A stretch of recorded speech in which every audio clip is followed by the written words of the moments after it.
back in 2018, Brad Garlinghouse stated that banks will hold crypto for their customers. And still in 2019, we saw headings like this. But when you take time to read through and research, you can actually see that yes, banks did that. They started custodying from back in 2019, and then you can actually see that wind blowing around the world. Swiss banks gained approval to do that, and then the largest bank in South Korea started doing the cryptocurrency custody services. So things are kind of changing, right? Still, some of us actually thought US is lagging too far behind, but now it seems like yes, they are slow, but not lagging too much behind. As they enter the dogfight to catch the crypto customers, they are kind of leaning in. And considering this scenario, experts in the space believe that the tide is changing. Meaning what? They always told like in the internet era, US was actually a leader. So in this one, too, US should be leading, and US is now stepping up efforts to become a hub for digital era of assets and investing. So keep that in mind. Luckily, we are early, way earlier than the 99% of the human population. So that also means we hold tight. If we hold tight, we will actually get the mass profits as they enter into the market. Slowly, we can actually see the price going upside, meaning as they enter the benefits when the price starting marching to the upside, we can actually see that as the inflow of the investors coming in via regulated banks, because most of them don't have that consideration that they have a regulated institution to custody them with proper insurance and all the other regulatory clarity. But when banks start to do this, that changes that point, and the investors in America can actually do that.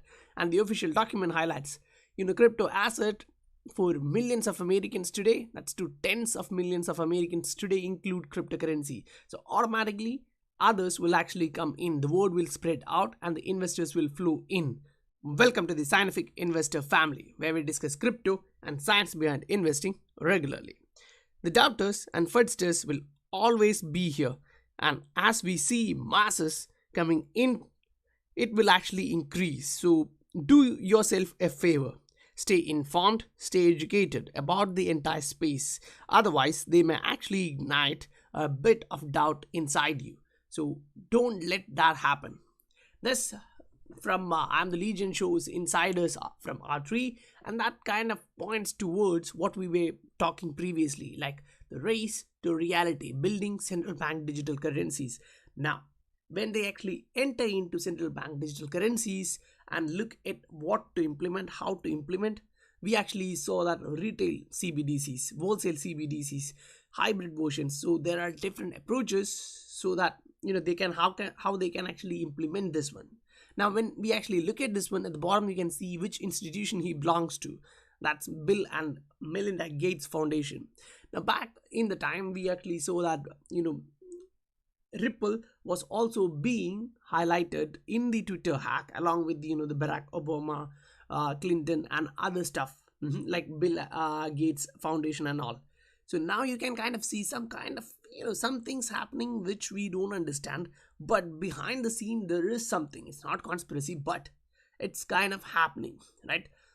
And when we actually talk about the race to reality, here it shows like now US is stepping up its effort as China's digital currency is posing a threat. That is for sure, because as China is rolling out their digital currency from one state to another, extending their trials, going public, other countries can't actually stay much far. They actually have to accelerate, and now it seems like US is pushing that pedal. Now, when we actually look at the other states, like yesterday we talked about Russia, right? Now, we can actually see they just passed their first ever bill on cryptocurrency. So automatically this is becoming the new norm. Like nowadays we see everywhere, people are using masks, and we say this is the new normal. So in the same aspect, think when the cashless society kicks in and the transactions are implemented in digital assets, that will be the new normal. Automatically majority of guys are not understanding this and saying the price is not reflecting that. And at that point, this tweet from Anders actually gives everything. The idea is kind of, it's actually sure that the implementation and the interpretation here is correct. So in a way, we are plumbers. That's taking from Brad Garlinghouse. Now, the way he stated that is correct. If you actually look at that, yes, it is true that they were actually stating that they are doing the plumbing, they are changing the entire plumbing, say based on Ashish Birla's statement when he was talking about Indian banks, saying 50% of Indian banks are already working with them, they are partnering with them, and the plumbing is actually being changed. So keep that in mind when they are using that terminology. This also comes into play. You don't turn on the water until all the pipes are connected beneath the ground. So it's kind of the same. And in between, you kind of tests whether this particular joints which you connected are working. And that remittance, he's actually considered the remittance is just that. So it is kind of one way, right? So when Ripple, the company actually states like it is going for that one, then it says like, low value payments are our target, we are targeting that corridor. And at the same time, banks are saying like, yes, we agree, we are using your Ripple net, not the XRP ledger, the Ripple net there. And at that time, our transactions are private, right? It's inside a permission blockchain. But when we actually move into XRP ledger, that's a permissionless blockchain. That's an open source platform where anyone can come in and create. So they actually wanted privacy. So now it seems like that is kind of happening. If you actually look into Ripple Insights, you can actually see this, how UBRI is actually supporting this. So this research is from Delft University of Technology in Netherlands is actually working on that one. So when they are talking about this, keep in mind, when we actually say privacy is needed, it's not like making the entire thing a privacy coin. Instead, it will be like in these transactions, there will be more privacy. Say, think of systems where anonymity is temporal. She says, you get privacy for the time that you need it. So that is, say, for particular second. For XRP ledger, your transaction will be limited to 3 to 4 seconds, and that time, say, for example, your information will be kept secret. At least the amount you transfer will be kept secret. That is just my example.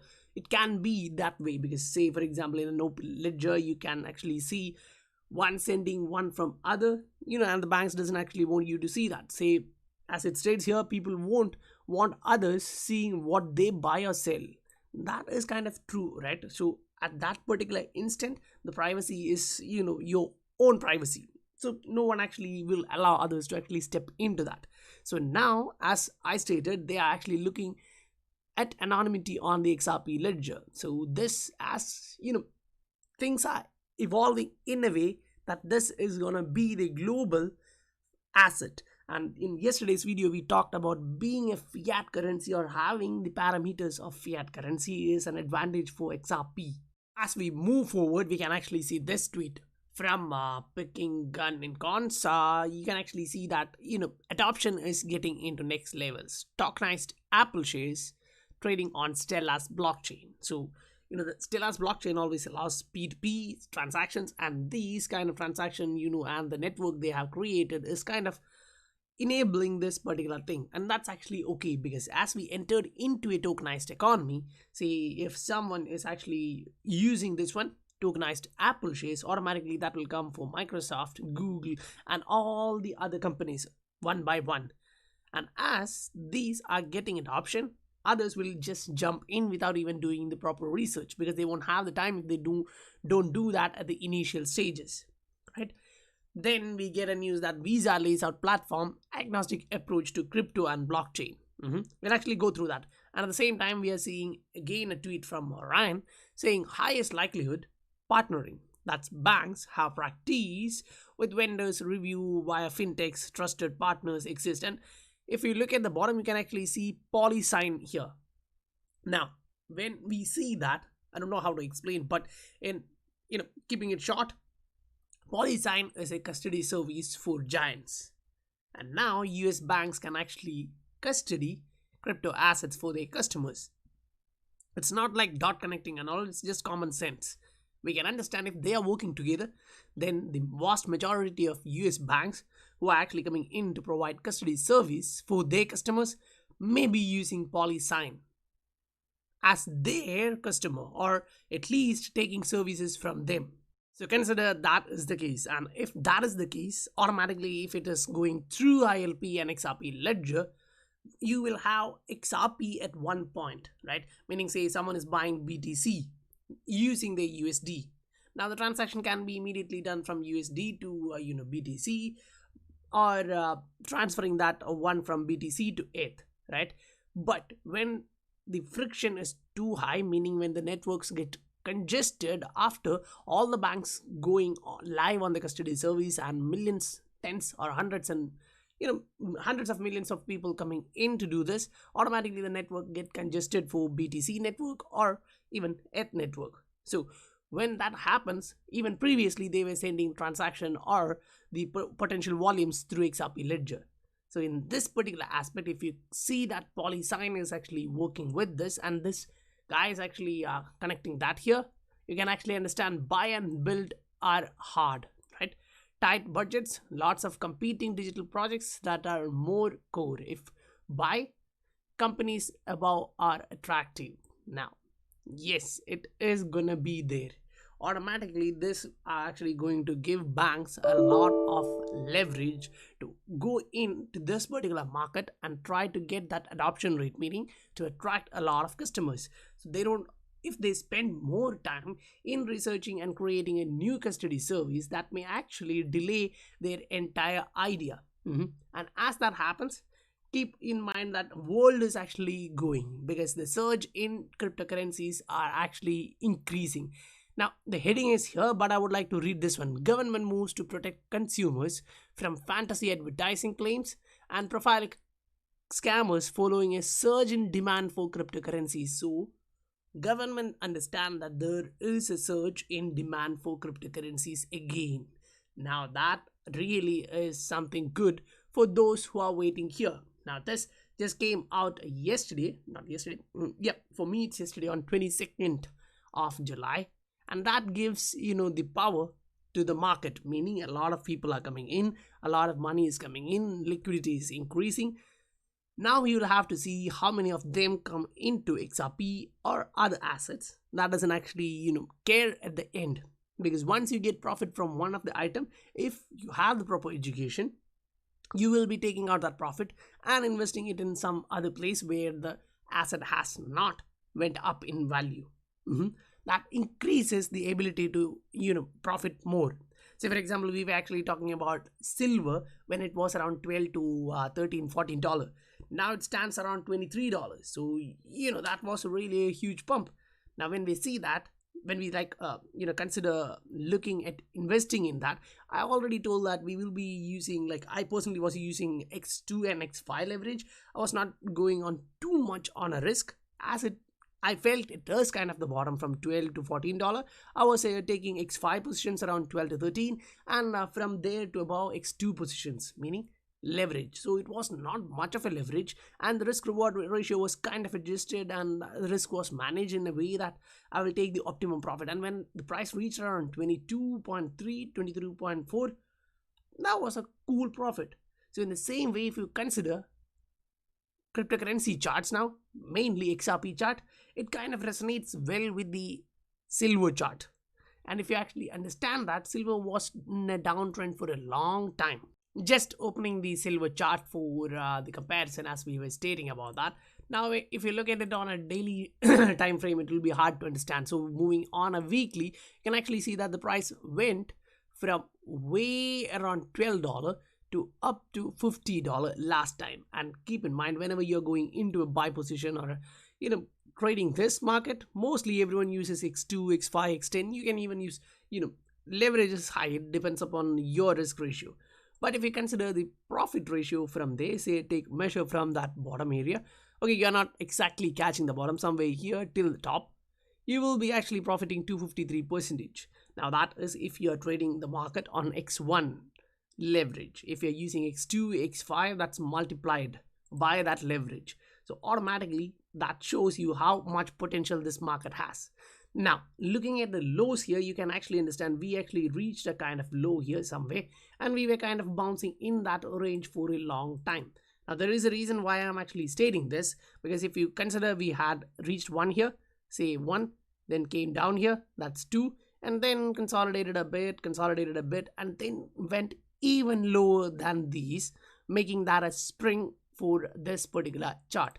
Now, if you look at the entire trading range, you can see that we were within that range, and that range was acting as a support and a resistance zone. And as we look at this, we can understand the price remained at that bottom for a long period of time. Say it came down here by 2015, and it is now going up in 2020. So that's 5 long years of accumulation. And you can actually see a trial where it tried to go up, fake out, came back and tried that again here, and then here this bottom. Now if we actually compare that with XRP chart, you can actually see we came below this. That's kind of advertisement. Okay, anyway, we came below here, tried once, twice, and tried a fake out to the upside, then remained in the trading range in the same time for a long time, and then we came below that. Now, there are differences in the chart, but there are a lot of similarities too, right?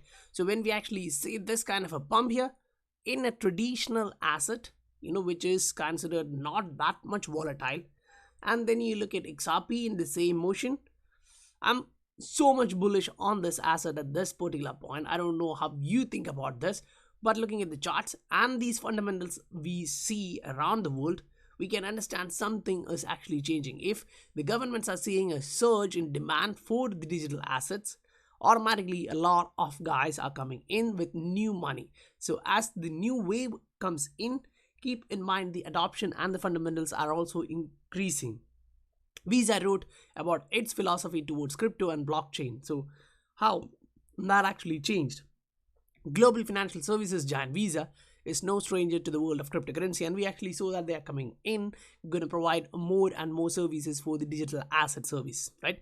Advancing our approach to digital currency, Visa today outlined some of the ways in which it has already played in the crypto space, noting that aforementioned companies among more than 25 firms to date have linked their wallet products to Visa. So as we talked, now we are actually moving into new type of wallet where we are going to store our wealth in digital assets. Now it can be BTC, it can be Ether, it can be XRP. That actually depends upon one investors to another.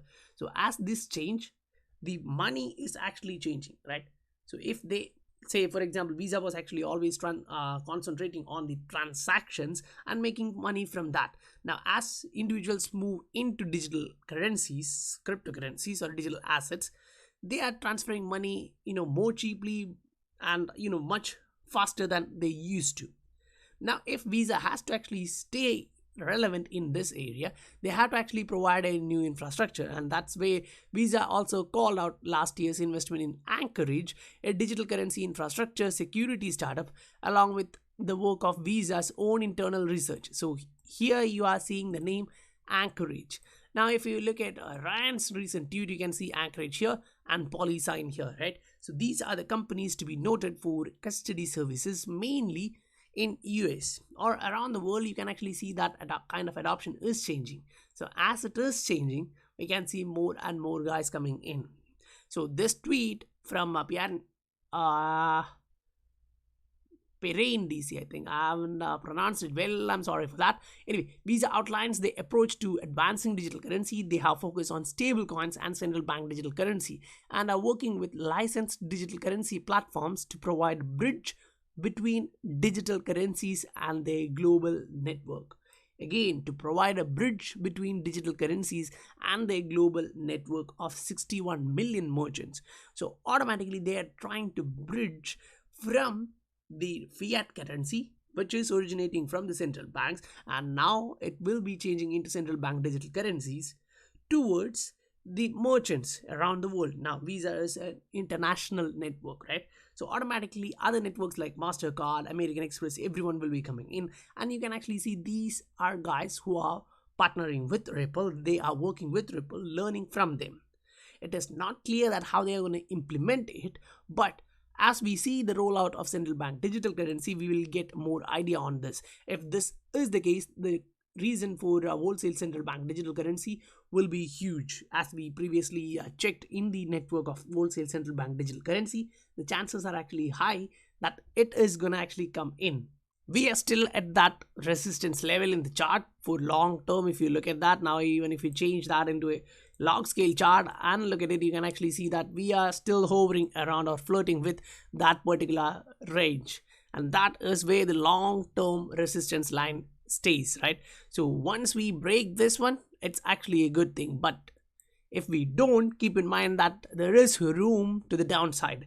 So those who hate technicals, those who love technicals, it's up to you. But if we break this one and kind of get a retest and bounce, that's gonna be a huge opportunity for the buyers. Whereas if we fake out and come back down, that's a bad sign here and we may actually move even further downside, right? And guys, that's all for today. And if you like the content, do hit that like button, and if you're new here, do support the channel, hit that subscribe button. I'll meet you guys on the next video. Bye for now.